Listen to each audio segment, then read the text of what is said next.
And now, some rudimentary beatboxing.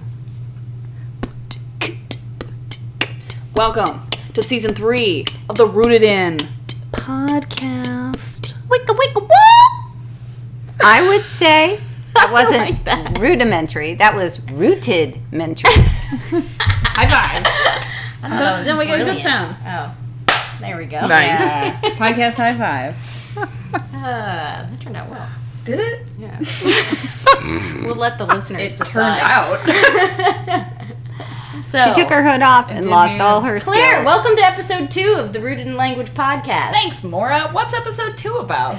Episode 2 is about pie again. Oh my gosh. And what the pie looks like when we're in the gaining skills stage. Not just in the gaining skills stage, but also the practicing skills stage. 2 stages? For the price of 1 pie. Who knew? It's actually 2 pies, though. Oh. 2 stages and 2 different pies, which is better, because more pie It's better. Exactly. So last time we talked about introducing skills. So if you missed that one, go back and listen to it. So if you have a brand new reader or a struggling reader who you're really introducing some new reading and writing skills to, you'll want to listen to that podcast. Right, Yep. you don't want to miss the first pie. That's right, which is a pivotal theme of that episode. Right. And just as a reminder, the kind of theme of this season is that we are bringing images to you to illustrate important teaching concepts and making them visual and enjoyable as we try to do with our teaching. Yep, and if you listen all the way through this episode, we are very excited to bring you a lovely discount code at the end, so keep your ears open. Because these pies are visual, we have them in blogs that you can also read. So we are assuming now, last time we talked about introductory skills, and we were talking about how kids really need to get this automatic connection from the sound to the letter, which is called automaticity.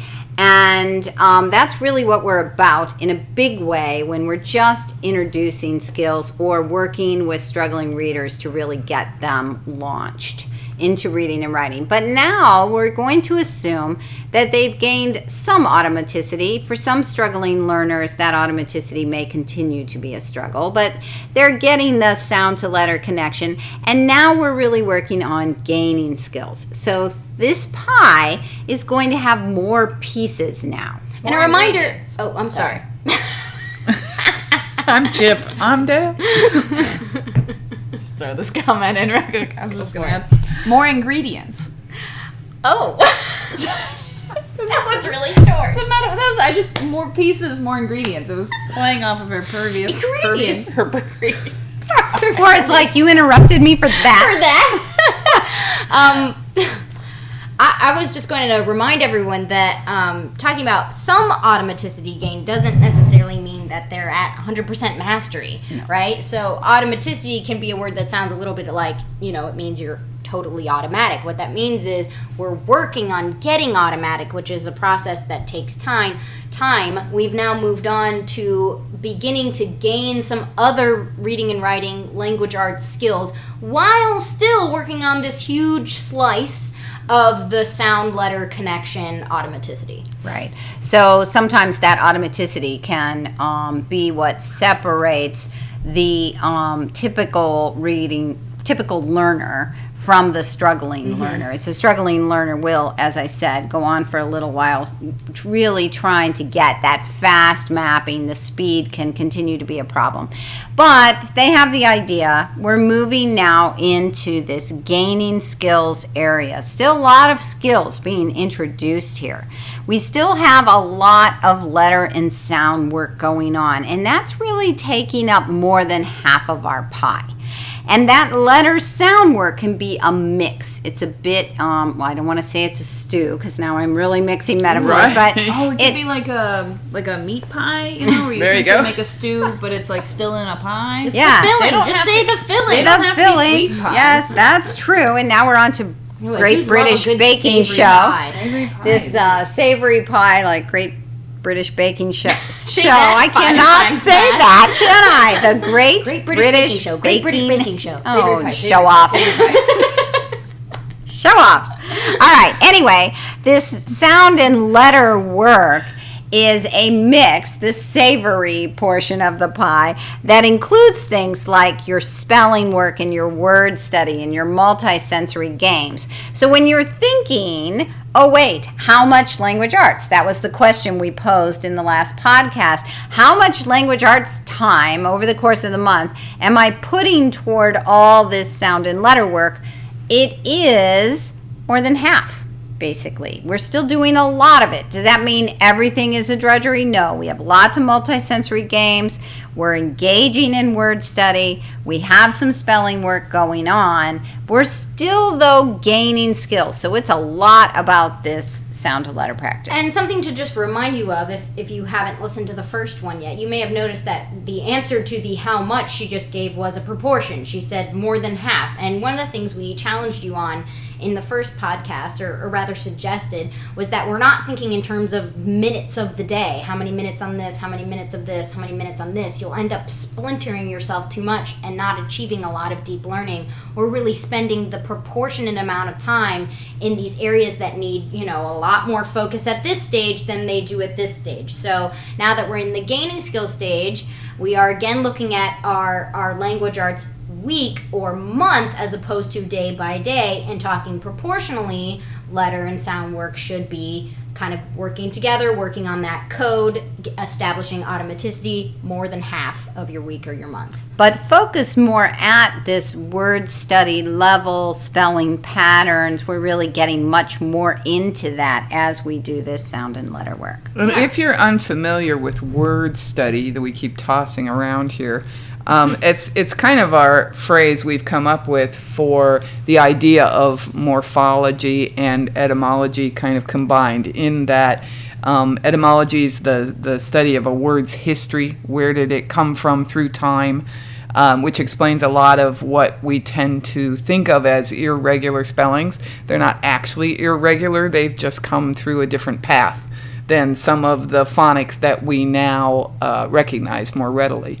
And also then combining in morphology, the idea that words are made up of meaningful parts, base words, prefixes, and suffixes. And we do have a class in that. We have a couple of products that support that practice.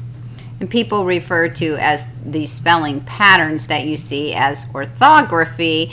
And in fact, we do learn to have this fast word form memory, where we do what they call this fast mapping of words, where we become familiar with spelling patterns and we recognize words quickly. It doesn't mean we're not still tracking sounds.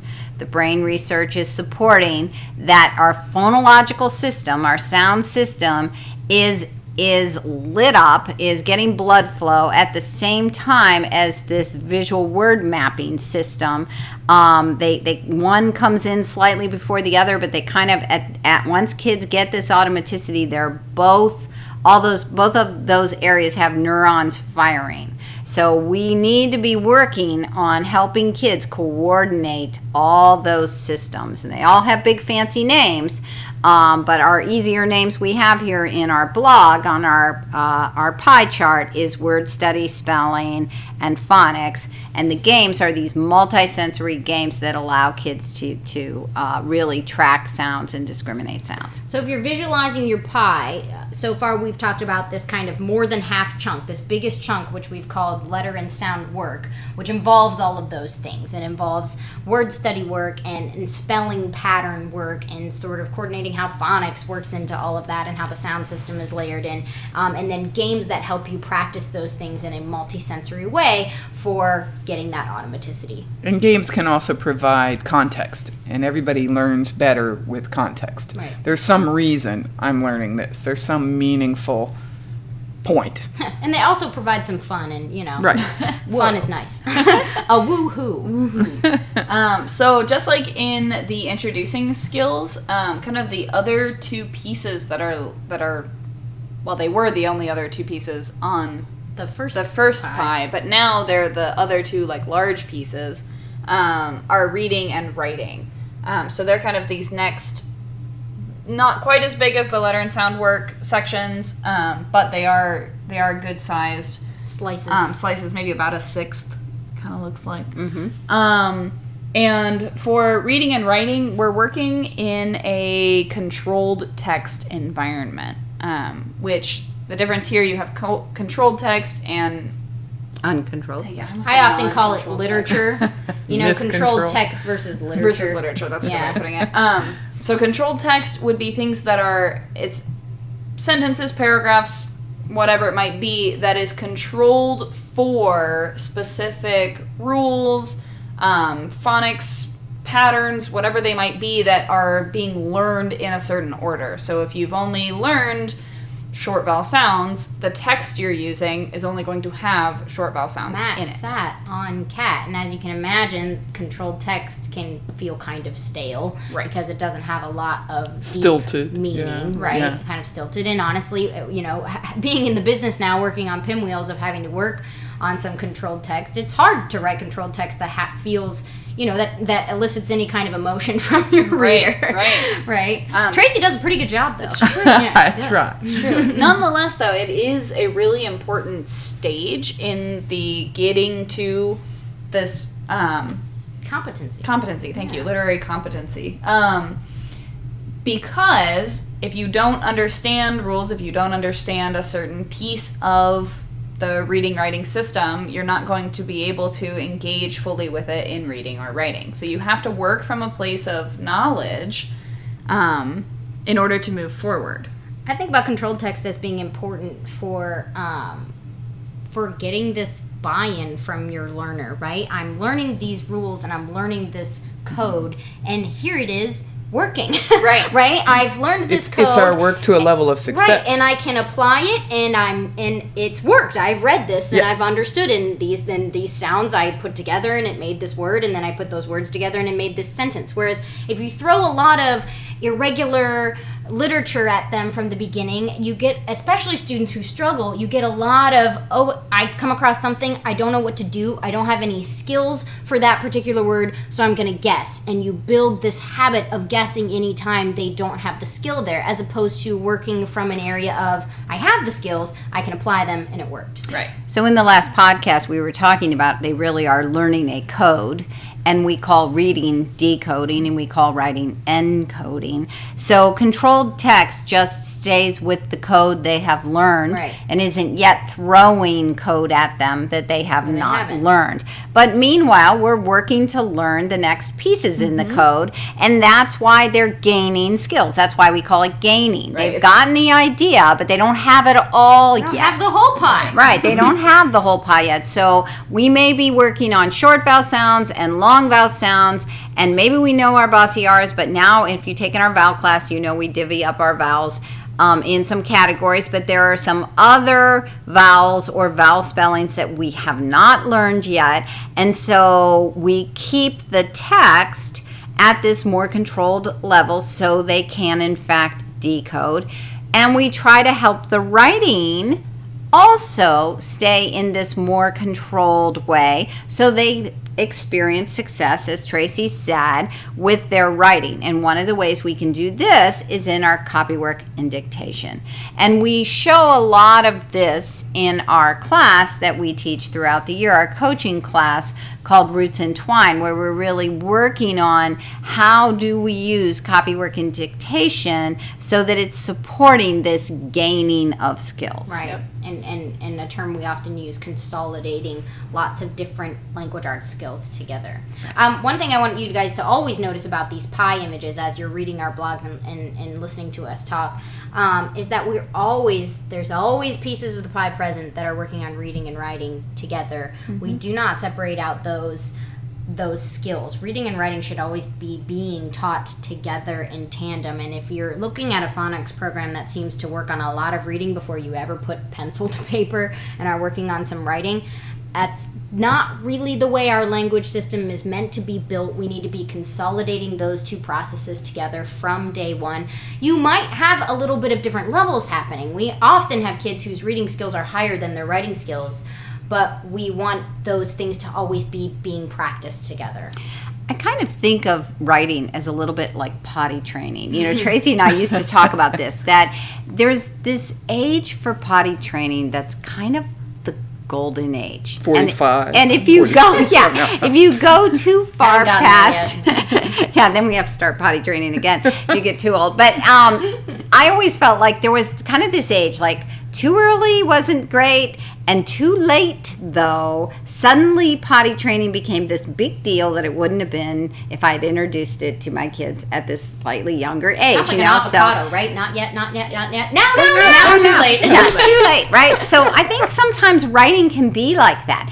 If we would just make writing this natural part of learning to read, not That's a nice that analogy. I'm going to read and someday I fear it, but someday soon we're going to work on writing. Now it's become this big scary thing. Yes, that we haven't and tackled. and the child's like, what is this? I haven't been having to do this. I've been able to dictate to you all this time, which has been easy peasy. And boy, this is hard. And now suddenly I'm supposed to go back to this Right. level that's below the level that I have Reading. I'm now reading Right. at, and now I don't like writing, and it looks like I have a problem. Or worse yet, you have as an educator, because they're reading at a certain level, you start to introduce writing at that level, but they haven't actually gained any of those writing Right. skills, and so they kind of fall apart because you are using their reading skills to give you an idea of what the writing skills are, but really writing skills are not going to haven't be built where them their up. reading skills are if you haven't been building them up along the way. Right. Plus, we So- preach a concept we call say it as you write, say it while you write. We call it a lot of different things. We try to stay but, consistent, But but we it's a practice that cements that sound to letter relationship. Right. So if you're constantly saying the sound a letter makes as you're writing that letter, then you're constantly reinforcing that connection in your brain. One informs the other. So, Right. because original writing can be lagging behind, that's one of the reasons why we're such big proponents of copywork and dictation, because it's a place that kids are really gaining skills in their writing, even though their original writing is having a hard time keeping up. And we're showing kids success, as you guys have all talked about, that here's success. You actually can do it. I want you to see. You can swim in this pool. We're not in the giant pool yet. We're not in the Olympic pool yet. We're still in the baby pool. But you can swim in this pool, and you can get all the way over to the other side. You can get all around that pool. You can fill half a page. Even though when you go to write something creative, you come up with greater roadblocks. I now know, hey, I can fill this page.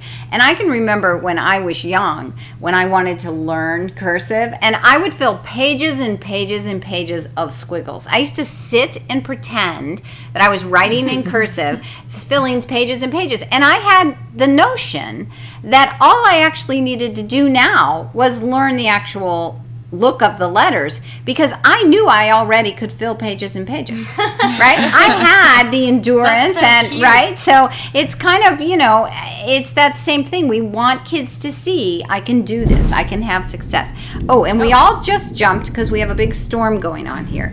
I think maybe God just agreed with me. I'm not sure, I but think we that's heard. what happened. It Yeah, was that's sort what I of a heard. Yeah. hurrah. Yeah, a big hurrah. Either what I that heard. or I said something wrong. I'm not sure, but I'm going to go with We're going to interpret the thunder as positive. thunder was applause, right? Applause. That's right. So, Did you want to mention the last couple slices? I was going to say, speaking of writing, since we were talking about that, one of the other slices that is now smaller, but it's still on there, is this handwriting slice. So we were kind of, in the previous one, we were talking about letter formation, right? Letter practice.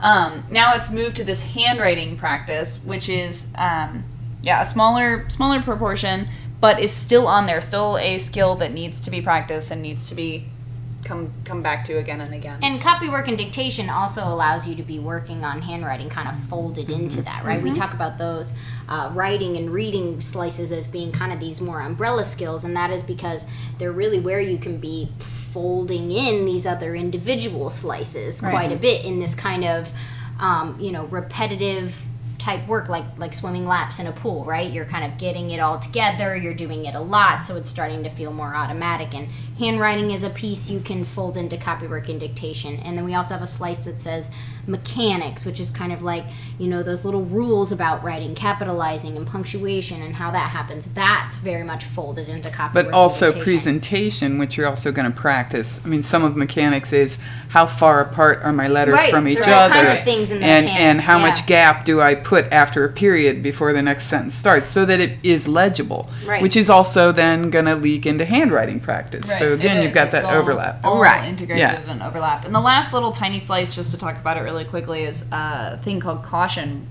words. We call them caution We call words. them caution Yeah. words, yeah. Which is just starting to introduce some of the words that are maybe high frequency, so they show up a lot, but are not always phonetic. The. The is a good one. Was is a good one.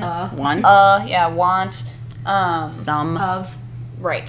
So, These very common words, right, that show up all the time, especially in like or even early readers, in a lot of verbal, right, conversation. They happen all the time, and you might find that your student wants to write them a lot because they're those just little function words. you But may there's have heard them referred to as sight words. Oh, yes. or high frequency. Or high words. frequency. High frequency words. But we're still practicing sounding our way through them, right? We're still doing the sound to letter connection. So if you're writing out a word like was, you're still doing was. But we're connecting our sound system to maybe a spelling that wasn't part of our original code. Right. But that isn't to say that there isn't still sound layered on top of that Right. word. There certainly is, because we pronounce it like was. So we want kids creating a visual for that, understanding the spelling of that, but also still putting their sound system on it. And it's part of the reason why word study has to be a part of this, because we really want kids to begin to understand that spelling comes from this other place and that talking is regional.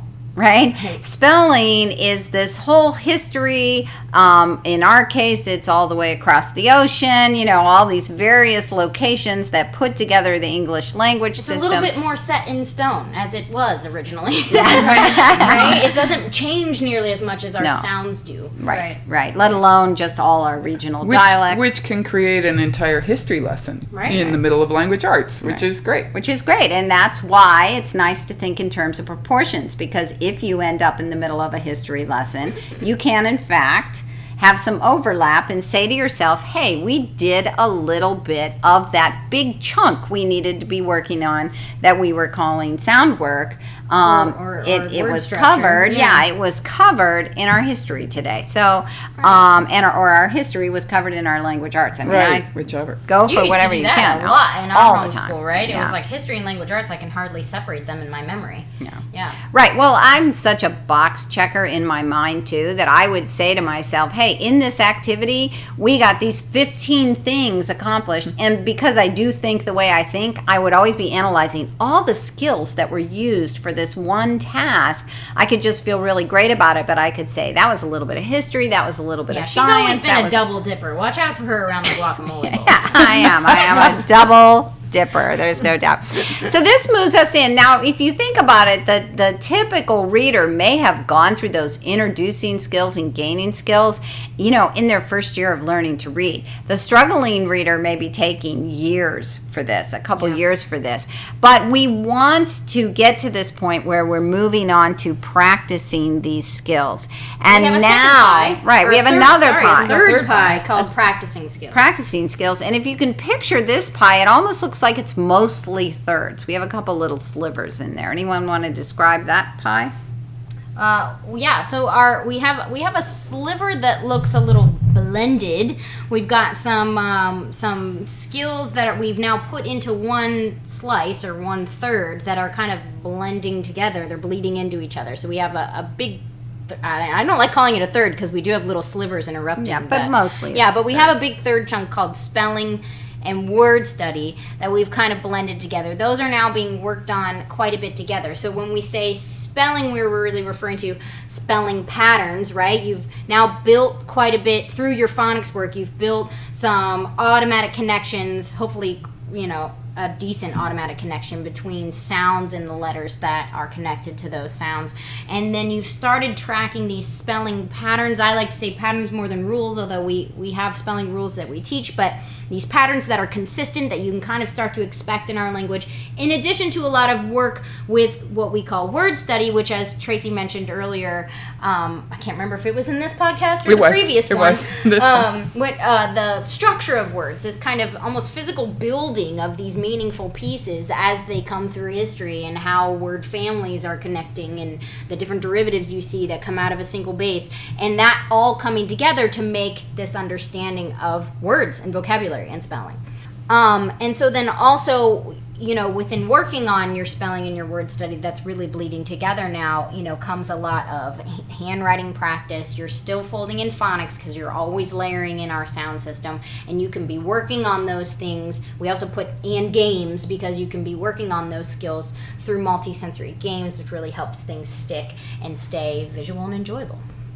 One of the next big third-like sections of it is the reading section. So previously, the reading was a little bit smaller and was controlled text that we talked about. Now we're branching into uncontrolled text. So you're getting away from the really carefully constructed, following these phonics rules and pieces that are carefully controlled, right, like the word is, into more general literature. So it's going to be still at a stage that they're reading successfully, whatever that stage is. So you're always going for understanding, no or minimal guessing, right? They're still sounding through the words, even if they're unfamiliar. A high percentage of accuracy. Right, very high Even accuracy. if some words are unfamiliar, you can help support that. Right, which was where you would start blending your reading with your spelling word study section, right? Now we're talking about these two things together because they're sounding out using their phonics skills and really diving into some of the meaning of words they might be unfamiliar with through maybe word study. Well, and word study also really helps with a lot of those non-phonetic type things. A lot of times suffixes, they're really not phonetic, right? And if you start working on a lot of suffix knowledge in your repertoire, you now have gained a lot of reading skill for things that are kind of uncontrolled, right? Yeah, absolutely. And then we also still have the other sort of major segment in our practicing skills pie, which is writing. And as we've talked about, reading and writing we always do together. And both of those represent sort of the folding in of all the other sub-skills of language arts. You practice them all in reading and writing. So when we were talking about writing in gaining skills, we were talking about copy work and dictation for a large portion of that. So they're copying words off of a page. So they're getting a lot of practice in there with their phonics. They're getting practice with their handwriting. And they're taking out that element where they have to think of their own ideas, which might bog them down. They're eliminating the flow problems, that you might have from your ideas in your head. Creating an original message. To getting them down on an actual piece of paper. Right. So here we're going to try and open that up. We're going to keep copy work and dictation in there, but also add more original writing. And this can be, this can vary from student to student, from day to day. It can be a lot of bits and pieces of writing so that it's not overwhelming for them. Again, we're always going for successful outcomes. Right. So if that means I'm writing on a Post-it note because that tiny little piece of paper doesn't threaten me, and I'm able to open up and I feel like I can fill up a Post-it note, then that's what they should be writing on. But they are writing. Right. I'm thinking about, classroom teachers who are listening to this and they're thinking, but, I put kids in groups so that the strong readers and writers can do most of the work, and that supports, the student who, say, is in this practicing skills. And the only thing I would say to that is, and I do recognize that there's a lot of value that can happen in a group, and also that you have a classroom of all these different skill levels. But what I want to say is, so often in these group situations, that means the strong reader and writer is the only one holding the pencil or the pen.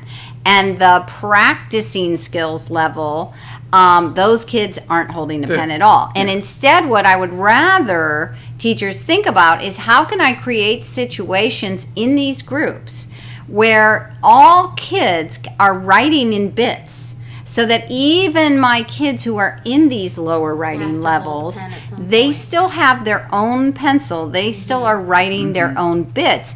They're still doing manageable parts. The group as a whole is still working together, but it's not that the struggling learner is sitting on the sideline and watching everyone else do the work. Where the rich get richer and the poor get I poorer. will say, Exactly. one thing I've noticed is in a kind of activity where you have a group and only one joint thing is turned in, it's more likely that you'll have one person who did all of the writing or all of something. Whereas if you have, you can still have kind of a joint thing that needs to be turned in, but each person had to, write or contribute to a part of it, individually and maybe with some support and help from the other kids, then there's more ownership around the group, and you can help ensure that every child is practicing some skills as opposed to one person holding the pen the entire time.